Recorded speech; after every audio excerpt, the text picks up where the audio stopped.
And that's what we're doing. The state of this ummah, the problem with this ummah, you know who the problem is? It's you and I. You and I. We make this ummah. And the way that you and I are living our lives is having an effect on this ummah. Everywhere I go, I'm faced with Muslims who are the best people I know. I know every person in this room is a beautiful soul who has a great heart. And I'm not sugarcoating this. Wallahi, I believe in the depths of my heart that every person in this room is a beautiful person with a big heart and means well. I don't doubt that. That's why I flew all the way over here. But that's not enough. You are a part of the ummah of Rasulullah sallallahu alayhi wa sallam. My brothers and my sisters, every one of you is valuable. Every one of you is important. Don't get caught up in the fact that we're large in number. It's not quantity that Allah's looking for. It's quality. It's quality. My brother and my sister, what you do and how you live your life, it's important. What are you doing with your life? Again, I'm being honest with you, really. I'm not here to give you Disney stories and twinkle twinkle little star and let's just all take photos outside and call it a day. And everyone goes home and jumps on Facebook. Oh, fantastic event! I had the best time of my life. I'm not here for that. I'm here for change. And I hope you're here for that too. What are you doing with your life? Where are you going? How much more time will you waste? Let me cut straight to the chase. Allah subhanahu wa ta'ala says in Quran very, very clear, we did not create jinn and the human being except for one reason and one reason only. So many of us, we struggle so much with this. So what are you trying to say to me, brother? What are you telling me this, that, and the other one? And this isn't important. It's not about what you and I think. You and I are slaves of Allah. And when you're a slave, you don't have an opinion. You see, the day that you said, La ilaha illallah, and let me assure you, everyone in this room, being a Muslim is a choice that you make. None of you are forced to be Muslims. None of you. You choose to be a Muslim. You see, I chose Islam. Even though I was born Muslim. I was born Muslim and raised as a Muslim. But what Islam, it was nonsense. It was rubbish. And things didn't change until I woke up and I decided, hey, I need to bust a move, man. This is my deen. I want to change for me. My life is passing me by. Most of us don't even know why we're here. We're living a life, and wallahi, with all respect to everyone, we live a life that's closer to the lives of animals than a human being. We wake up in the morning, same thing every day. It's Groundhog Day every day. Is this why I'm alive? To do what everyone else does? And the only time you're special and the only time you shine is when your handbag and your shoes are a little bit different to the next one. Is this it? Is this my life? Allah says we did not create you except to worship, except for ibadah, my brothers and my sisters. That's why Allah created you.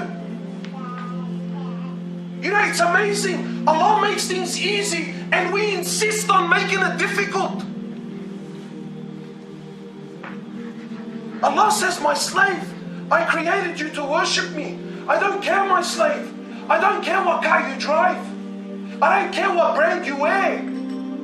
I don't care how big your house is. My slave, I don't care. These things don't faze me. My slave, all that I worry about is you and your relationship with me. And we say, no, Allah, no.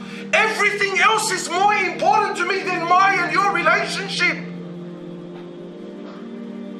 It's amazing. Allah says, I created you for my ibadah. Worship me, my slave, and I will take care of all of your affairs. My slave, establish your 5 prayers and I will look after your risk and your sustenance. And you say, Allah, the hell with your relationship, the hell with your deen. I want to work, I want to dress, I want to go, I want to buy. It's about me.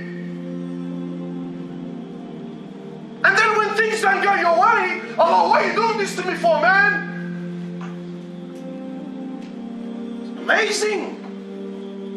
Amazing. Wallahi, it's amazing. You're looking for love in all the wrong places. You're looking for happiness in all the wrong places. It's with Allah. You know, it's because of my deen I can't expose my past, you know. I really wish I could, but I can't. I'm restricted by my deen. But I've been there, man. I've been there. I've tried it. I've tasted it. I was there. Any drug, any woman, any club, any car, I was there. I was seeing it, man. When I was 20, I was driving cars. You look at in magazines. And I was empty. Wallahi, I was empty. Going and coming and watches and cars and girls and women. But then what? Then what? What happens after that? There's an emptiness inside me. I'm lonely. I spend my life trying to please him and trying to please her and trying to fit in here and trying to fit in there. When all along, Allah is calling me and I'm turning my back on him. My brothers and my sisters, you are valuable, man. And Allah loves you more than the world tells you. Allah loves you. You have no idea how much Allah loves you. And Allah says to you, I didn't care. I didn't care about this, that and the other. I mean, imagine, wallahi, imagine. You know, people try to tell me that us Muslims, we oppress our women. Look at the way you treat them, and look how the women have to cover up, and look at, wow, amazing. Allah, we oppress our women. Your women are working 24 hours of the day. Fashion is changing every single day. Today it's red, tomorrow it's black. The day after it's short, the day after that it's long. Now the hair is up, then the hair is down, then it's this, then it's that. And no matter what she does, she never fits in. It's never enough. They try to tell me that we oppress our women. Living in a world, the more she is like a man, then the more honorable and the more accepted that she is. Allah says, my slave, I don't care. The more you are the way I created you, that's the way I love you the most.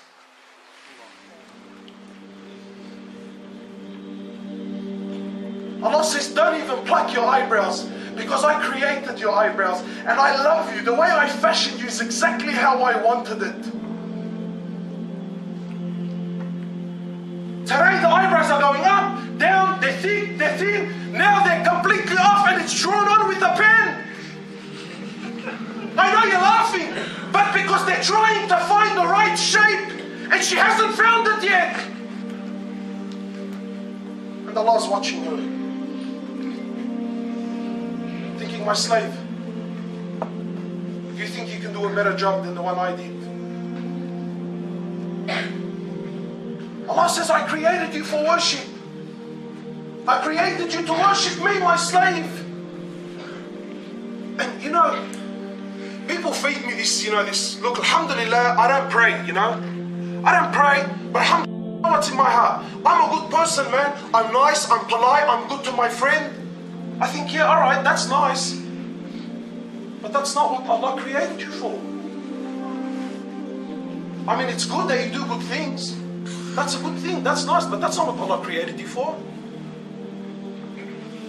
Yeah, maybe I'm not the best Muslim, but brother, let me tell you how many millions of pounds is in my bank account. Let me tell you what I've established. Let me show you the car that I drive. I think, Ya Akhi al-Kareem, my beautiful brother and my sister, it's not why you're here. My brothers and sisters, we are different. Muslims know their life in this world is very short. You're going, you're leaving, you're not staying behind. Today you're young and you're beautiful, tomorrow you're old and no one looks at you anymore. The day after that you're gone, you're nothing but a memory. This claim of, oh brother, but I'm a good guy, it doesn't cut the mustard seed. I'll give you an example. Let's say one of you has a factory and you advertise in this factory that you need a worker. You've advertised that you need a worker. You need someone in the, in the warehouse. So someone comes into you, he comes into the factory, and you say to this person, whatever it is, young man, young woman, you tell them, look, let me be very clear with you. The factory is working and operating very well. My business is in tip-top condition. Don't worry about the office. Don't worry about the landscaping. Don't worry about the building. Don't worry about internal affairs. Don't worry about nothing. My business is operating like clockwork. The only reason why I'm hiring you is I need you to move the boxes from section A to section B. I mean, is the job description clear? Is there any confusion in why you're being hired? Answer me, is there any confusion? I'm making it clear. Don't get caught up in anything. Young brother, young sister, don't get caught up in anything. Alhamdulillah, this is my business. I'm running it very well. All that I need from you, please, just move the boxes from section A for me, and please, can you just put them in section B? That's all I want from you, and I'll pay you your wage at the end of the week. Wallahi, I will. So you walk in, boss isn't there. You can see the boxes in section A, you see that section B is empty. And you say to yourself, you know what, before I start, let me go upstairs to the kitchen and I'll make myself a cup of tea. So you go upstairs, you make yourself a cup of tea, then you look at the condition of the kitchen and you say, man, this is disgusting. How do these people even live like this? So you say, you know what? I'm going to win some brownie points. I'm going to clean up the kitchen, man. So you start cleaning up the kitchen and you do a fantastic job at it.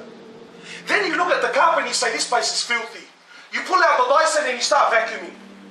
Then you make your way downstairs, you see that the trucks and the vans, they're all over the place, the lorries are everywhere, so you start organizing things, then you started cleaning the driveway, then you started mowing the lawn, then you started doing the landscape.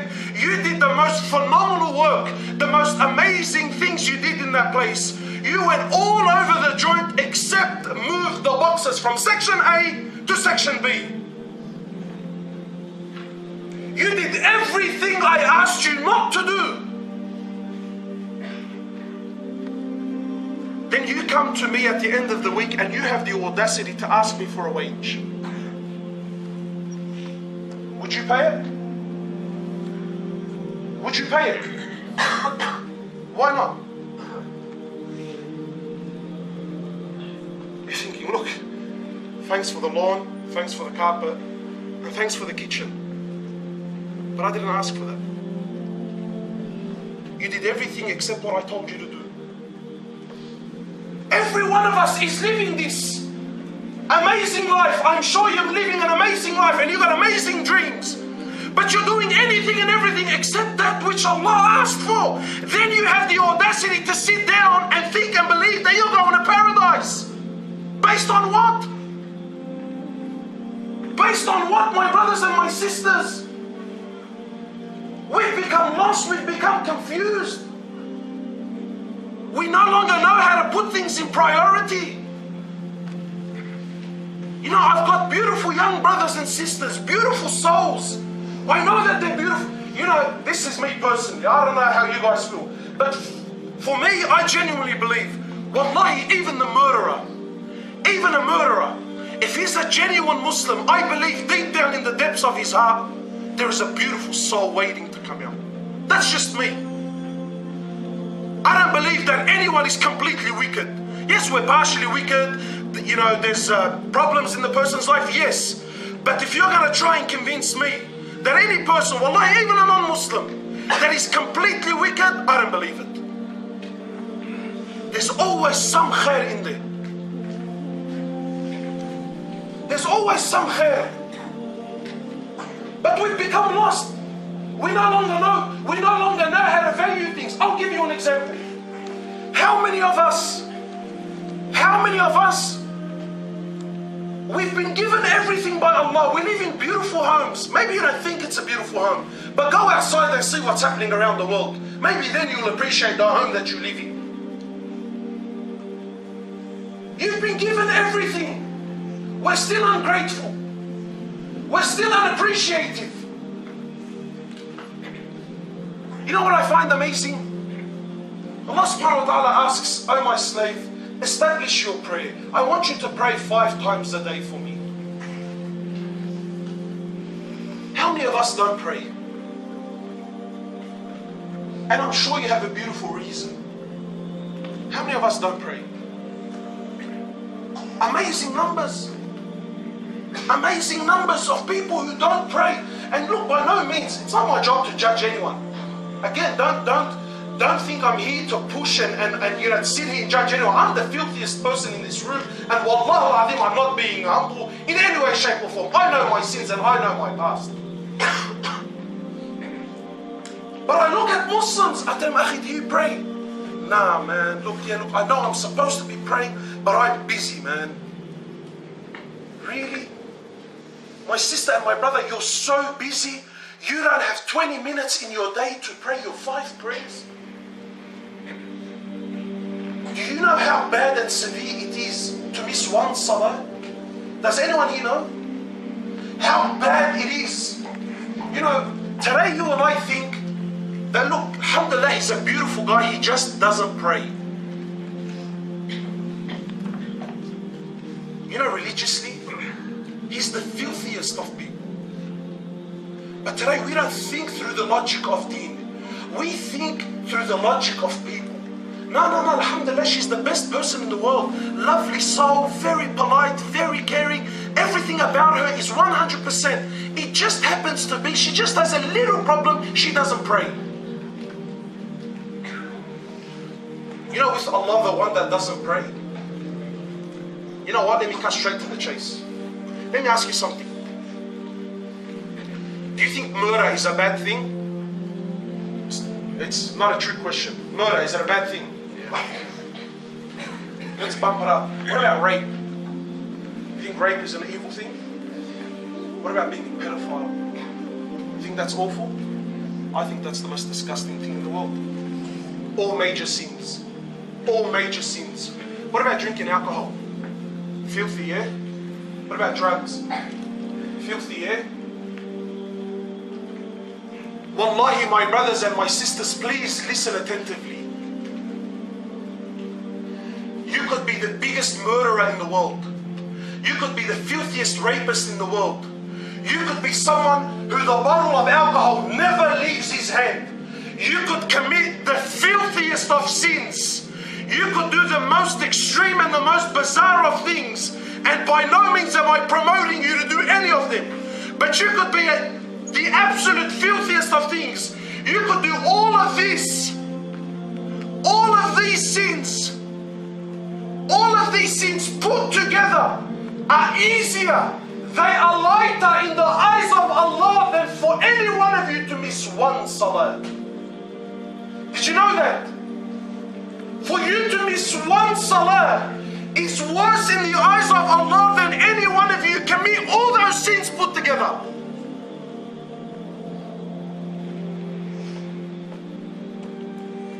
Some brothers are looking at me, "Man, what the crack are you on about, bro?" Because our understanding's been lost. Your understanding's been lost. This is the haqq of Allah.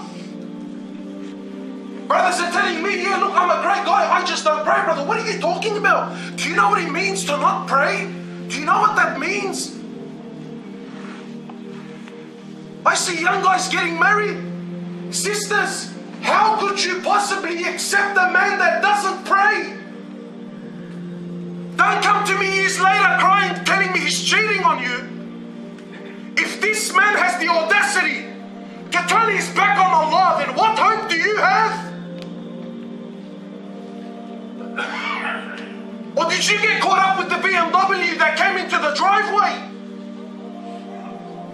Seriously, my brothers and my sisters, I'm speaking to you seriously. Do not pray. And I ask you why, sincerely, please tell me, why is it that you don't pray? Please, just tell me something. Did Allah ever once let you down? Has Allah ever failed you? He created you from nothing. You were nothing, you were a piece. There was a time you weren't even a piece of sperm. Then from a piece of sperm, He allowed you to enter the womb of your mother. In 3 layers of darkness, He designed you, He fashioned you, He sustained you for 9 months in the womb of your mother. Who taught you to swim in the womb of your mother? Where was your money then? Where was your business then? Where was your car then? Where was your girlfriend, my young brother? Where was your girlfriend then? My young sister, the guy that swept your heart on Facebook, where was he then when you were swimming in the womb of your mother? Who was feeding you then? For 9 months, He never failed you once, never. Then after 9 months, Allah allowed the impossible to be possible. He allowed something like this to come out of a womb that's like this. Angels came down, wings were spread, your mother almost seen death, and you came into this world and Allah allowed it to be. With what help? With what aid? My brother, my sister, what is it that's distracting you from Allah?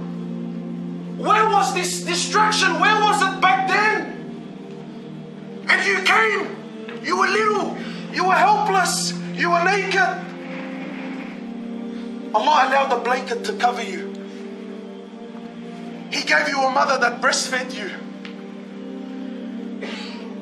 Breast milk.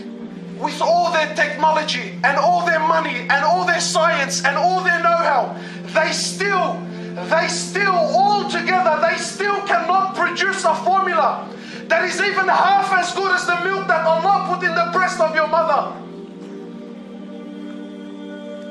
In summer, He made it cool. In winter, He made it warm. Where were you then? You had hands but you couldn't grab. You had legs but you couldn't walk. And He was there for you every day. He was there for you every night. He never failed you. He allowed you to walk. He allowed you to talk. He allowed you to grab things. He allowed you to learn. You knew nothing. He allowed you to learn. You started calculating. You started to differentiate between right and wrong and this and that. And now, my brother and my sister, because you can walk on your own, and you can put a sandwich together, and you can feed yourself all on your own, now you don't need Allah. Now you're too busy for Allah. I don't have time to pray. What do you have time for, my brother, my sister? It's amazing. How can you? Ya Allah, you gave me so much. What's he asking for? 5 prayers? Is this so hard? Is this so difficult for you? I'm not asking you to become a sheikh. I'm not asking you to wear a turban. I'm not asking you to do... No, I'm just asking you to pray.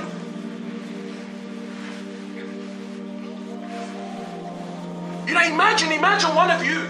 You know, seriously, imagine one of you. You have a child. And this child comes into this world. And he has nothing. And you work so hard. And you protect this child. And you clothe this child. And you feed this child. And you're there for this child all his life. And you watch him grow. And you watch him become a young man and a young woman. And then one day, just once, you come to your child and you say, "Oh, my child, please, do you think you can help me out?" Your child turns around and says, "Get away from me, man. I'm too busy, bro." How would you feel? How would you feel? How does Allah feel when the time for salah enters? And yes, I know you're not saying it on your tongue. You're saying it through actions. Ya Allah, I'm busy. I'm busy, Allah. My brothers and my sisters, so much time we are wasting. Wallahi, you know, I'm running out of time and I think the aircon turned off. Please, I'm begging you, honestly, I'm begging you, don't waste your life. You know, I don't benefit from this. Like I said, I didn't get paid to be here. I'm not asking you for fame. I'm not asking you to tip. I'm not asking for anything. Please, for you, for your sake, I want you to change. I'm telling you, I've been around the world, I've tried. The only happiness you will ever have, it's with Allah. It's not a joke. The ulama of the past, they used to say, by Allah, if the kings of the world, if they knew what we possessed in our hearts when it comes to the relationship with Allah, they would fight us with their swords. Look, how many celebrities are committing suicide? Why? They have everything you and I are running for. We want fame, we want status, we want cars, we want women. They have it. Yet they're killing themselves. Why? There's an emptiness, man. There's something missing in my heart. Allah subhanahu wa ta'ala says in Quran, Ala bi dhikrillah. Verily in the remembrance of Allah. What does the heart find? Allah says the heart finds rest. Allah didn't say happiness. You know why? Because if Allah said happiness, I'll be the first to stand up and say, you know, if Allah said happiness, I would argue that. Because people try to tell me that money doesn't bring happiness. Psh, give me £1 million, I'll put a smile on your face like you've never seen before. Let's be real, man. People tell me girls don't bring happiness. Come on, man, I don't know where you're going out, bro, but you should come to Sydney. I'll take you to the right places. People try to tell me that drugs don't bring happiness. I don't know what you're smoking, but it's obviously not good enough. Yeah, they bring happiness, but they don't bring peace to your heart. Look, you're sitting here now, listening about Allah subhanahu wa ta'ala for what, half an hour? You didn't take a drug, you didn't pay a single dollar, you didn't have to stand in front of a single camera. But I am sure, with no doubt in my mind, that there's a feeling in your heart right now, you feel like, wallahi, if I died right now, I'll be the happiest person in the world. Half an hour! Half an hour! Imagine you spent a day like this. Imagine you spent a week like this. It's Iman. This is deen. This is deen. We've become lost. We've become confused. And I understand. We're trying to fit in a rough world. I understand, wallahi, I understand. You know, people attack all the time. Look at these sisters, man, they're wearing this hijab that's half hijab and half fringe. Now, yeah, I know it's wrong, but hey, at least she's halfway there. And you know what? I can see it. It's in her heart. She obviously wants to do it, but she wants to fit in. We're living in a tough world. We have an identity crisis. But my sister, I'm telling you, you will only find happiness with Allah. Please Allah, and Allah will make everything else around you happy. But you try to please the people around you, my sister, trust me, you're wasting your time.